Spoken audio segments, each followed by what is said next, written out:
This is Gemara Nazir Daf Lamed Dalid. We pick it up. We actually made a lot of headway into Daf Lamed Dalid, as yesterday's Daf was quite short.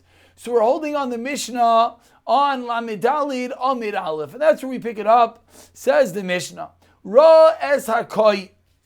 If someone sees the koi. Now what is the koi? The koi is an animal which is a suffix, which is a doubt whether this animal is a behema or a chaya, whether this animal is a tame animal or whether it is a domesticated or whether it is a wild animal. Now, what's the difference? Who really cares if it's a behema or a chaya?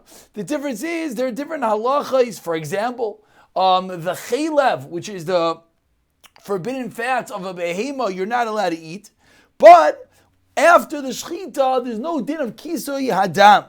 Whereas the other hand, the chayos fats could yes be eaten, but there's yes din of kisui hadam. So we have to know which animal is which. So if someone sees a kohen, now our halachas over here, we're not discussing what you're allowed to eat. We're not discussing kisui hadam. What are we discussing? Naziros. That someone makes his naziros dependent upon whether this animal is what it is. So if he sees a kohen amarini nazir, shezechaya, and he says, I'm a nazir, that this animal is a chaya, a domesticated animal. The opposite. It's a wild animal, Harini nazir, shezeh einoi chaya. Another person says, I'm a nazir, that it's not a chaya. A third person, Harini nazir shezeh behima. This one says in Nazir it's behima. Harini nazir she'ein zeh behima. Domesticated animal. One says in Nazir that it's not. That's 4 people. Number 5, Harini nazir shezeh chaya behima. Number 6, Harini nazir she'ein zeh loy chayav loy behima. Number 7, Harini nazir she'echad mikem nazir. One of them is a nazir. Number 8, Harini nazir she'ein echad mikem nazir. And finally, number 9, Harini nazir she'kulchan nazirim. That they're all nazirim. So this is very similar to the cases that we had in the previous Mishnah. That there we had 6 people. Now we have 9 different people making their naziros depending on what this entity is. What is the halacha? Says the Mishnah, Hare kulam nazirim. They are all nazirim. So in the previous Mishnah, if you remember, we had many opinions. We'd be Shami, we'd be Sil, we potentially had Rav Yehuda, Rav Tarfin, etc., Rav Shimon.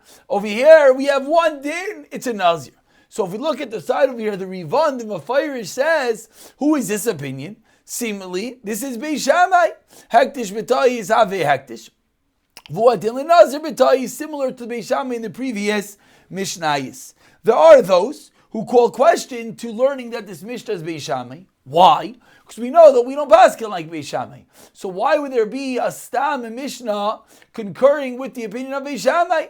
So are those that want to learn that no, this Mishnah is not Beis Shammai, but rather this Mishnah is Rav Shimon.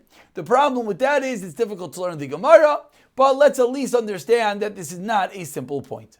Says the Gemara, Tani Chada. We have one brayso that says Tisha Nizirim. There are 9 people potentially making themselves a Nazir, like our Mishnah said. Tani Dachan is another brayso that says Tisha Nizirois. Not that there's 9 people, but that there's one person potentially that could accept up till 9 terms of Naziris. So explains the Gemara. Bishlama Tisha Nazirin, according to the opinion that says it's 9 different people, Kigain, Davi Gavra Tvei, there are many people, the Itfis that they are talking, Vazilbe, and they're each one making their thing dependent upon each other, just like our Mishnah. And then we can understand Arikula Nazirin just like our Mishnah. Ella Tisha Nazirois, L'chad Gavra, Heicha Mishkachasla. How can we have a case in which there's going to be one person that's accepting upon himself 9 terms of Naziris? So now the Gemara responds and says, 1 second. Bishla Mashis, I understand it could be 6 terms of Naziris, Mishkachas, like Kiddit Tanan, like the case in the Mishnah. How is the case in the Mishnah 6 terms of Naziris? Let's say the first 6 statements of the Mishnah. I'm a Nazir, it's a Chaya, I'm a Nazir, if it's not a Chaya, if it's a Behema, it's not a Behema, it's a Koi, it's a Chaya and a Behema, it's not a Chaya and a Behema. If one person says all 6 of those statements, I could understand that he's going to be accepting 6 terms of Naziris. But the final 3, to say that you're going to have a 9, where do you get that from? Amar Rav Sheishes, you know where you get it from? Kegain, for example, Amar Hareini Nazir. Someone says, I am a Nazir, unizira is hakol alai. Says Rav Sheishes, you know what the case is? Not that there's only 9 people like the Mishnah taught. No, there's 10 people. And the 10th guy comes along and says, I'm a Nazir, and I'm a Nazir like everyone else in the Mishnah. So those 9 people have accepted Nazirus. And now guy number 10 comes along, and he accepts like everyone else. So he has 9 Naziriyos. Hadron Aloch, Beis Shammai, a short parak, a sweet parak, perhaps a perfect parak to do a quick chazar on. And with that, we dive straight in to the 6th parak of Maseches Nazir. There's a Gemara. Says the Mishnah, Shloisha,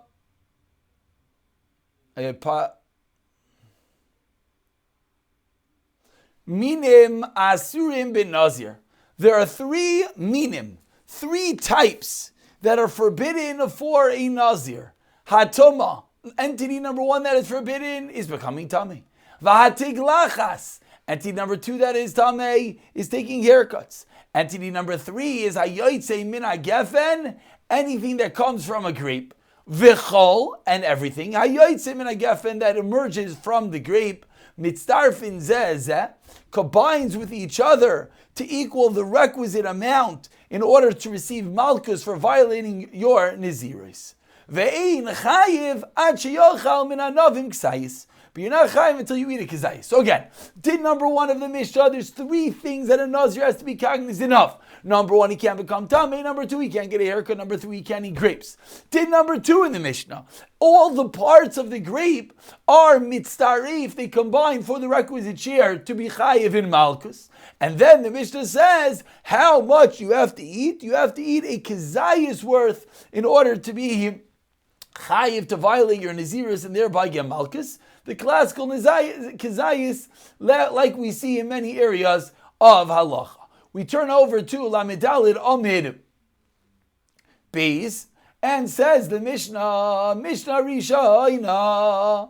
Originally, whenever you see Mishnah Rishayna, it's originally the first Mishnah. Oimeres, they said, Ad sheyishte revius yayin, that you're only chayiv if you drink a revius of wine. And now if you look at the top Rivan, the Mefarish over here, he adds in the word ba. Ba Rav Akiva v'amar, meaning originally they thought that you're only chayiv for drinking a revius of wine. Comes along Rav Akiva and he taught us afilu sharapita biyayin v'yishvukti letzarif kizayis chayiv.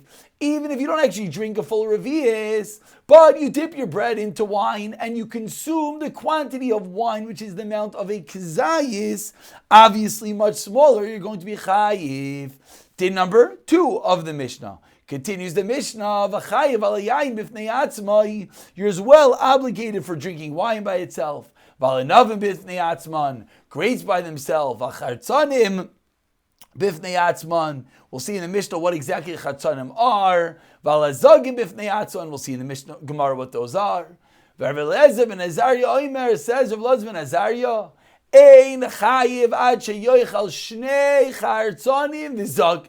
Says Rav Eliezer ben Azariah, no, each entity is not viewed by itself, but rather you're only chayiv if you eat 2 chartzanim and 1 zag. And he gets this from the pasuk that says mi chartzanim v'ad zag. Chartzanim is plural. So says Rav Eliezer ben Azariah, you only chayiv if you have 2 chartzanim and 1 zag. I know we did not translate again what chartzanim and zag are. The Gemara is going to get there.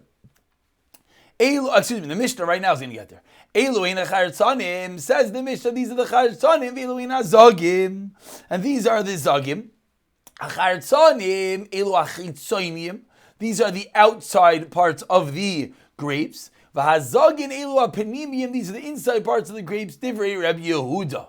Rabbi Yosi Omer, no. Shalei Titem, says Rabbi Yosi, it's the opposite, and you shouldn't make a mistake.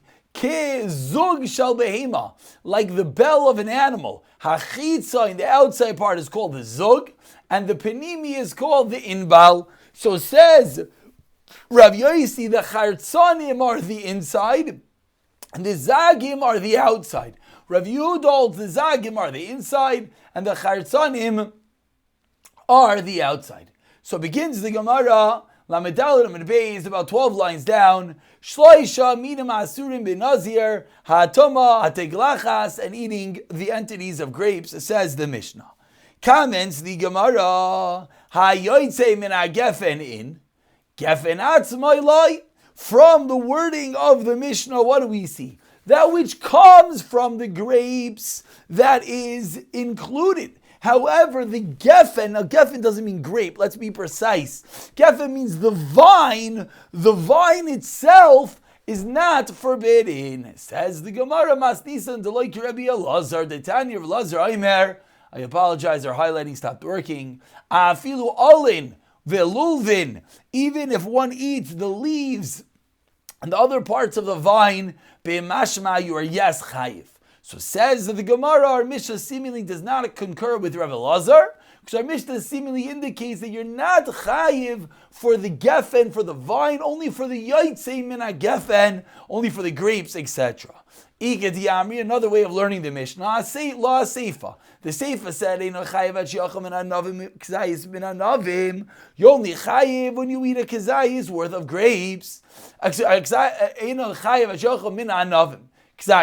So the Gemara now is medayik and infers, like we just said, min anavim in miga gefen atzmai lai. Again, the same diuk. The Mishnah seemingly is implying you're only chayev for the anavim, the grapes, but not for the vine. Mas nisan deloik Rav Eliezer. Why did Tanya Rav Eliezer oimer afilu olin velulvin b'mashma? So we have a machlokes. Tanakama and Rav Eliezer, what is in Nazir not allowed to eat? Is included even the stem, even the vine? Or no, is it only the grape, the anavim itself? So says the Gemara, b'maika mifliki. What is the machlokes between Rav Eliezer and the Rabbanan? Rav Eliezer, maika mifliki. Rav Eliezer darish riboyu miuti. Rabbanan darshi klali uprati, and we're just going to give the akdama, which I believe we've done many times in these type of gemaras. That there's a lot of nitty gritty over here, and the difference, the fine nuance of difference between riboy umiyot, which means the Torah includes and then specifies, between klal uprat, which means that the Torah generalizes and then specifies, is very, very fine nuance. That is what the Gemara is suggesting is the machlokes between Rav Elazar and the Chachamim. We will try our best to explain how this works. It's the psukim, but again, the almost disclaimer is these nuances are very, very small. Says the Gemara, Rav Elazar darish ribo yumiyot. Rav Elazar darshins ribo yumiyot. That what? Says the Torah, miyayin v'sheichar yazir. Meat, that's specific wine and alcoholic products. Yayin v'sheichar. And then the pasuk continues, Mikol sheyase migefen ayayin.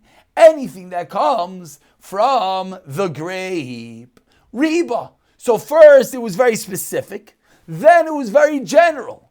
Miot v'riba. So any time the Torah first is specific and then generalizes, riba hakol. Says Rav Elazar, it includes everything.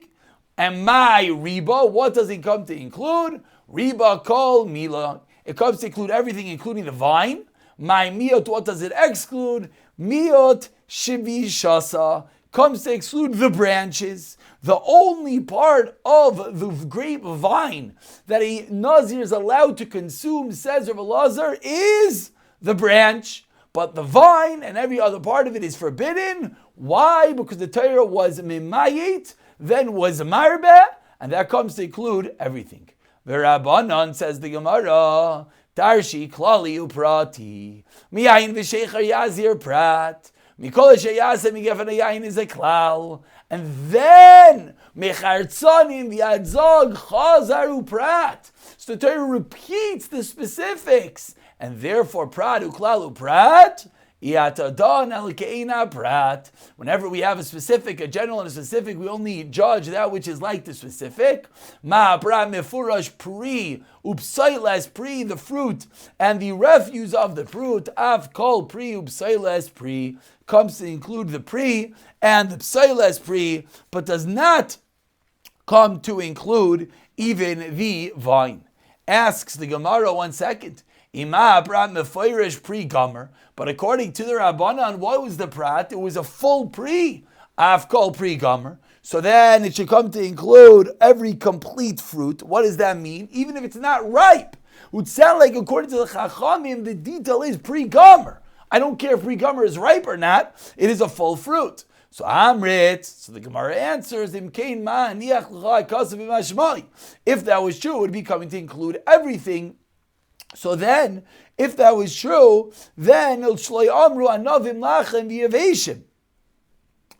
you should not say moist grapes and dry ones. Haksivi already says yayin v'chaimitz. Haksivi, says the Gemara, you know what it teaches me? Go with the last lashon, ela kilashain rishain. Only go with the first version. Ask the Gemara, 1 second.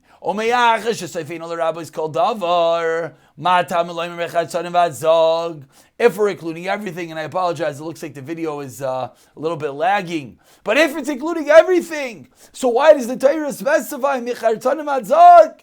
3 lines to the white lines. It teaches me a special rule in Shas.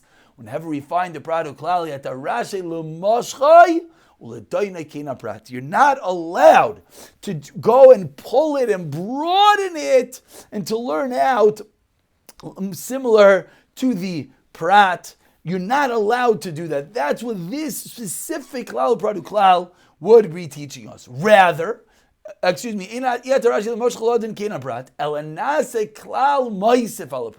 rather, it comes to exclude, expand, comes to include. Until it includes, like the Torah says by Nazir, that when it says after already he said after already he said everything from the grapevine, this comes to include more things and not the opposite. We'll pick it up from Amar Mar in the first white line in the next year. B'siyata dishmaya.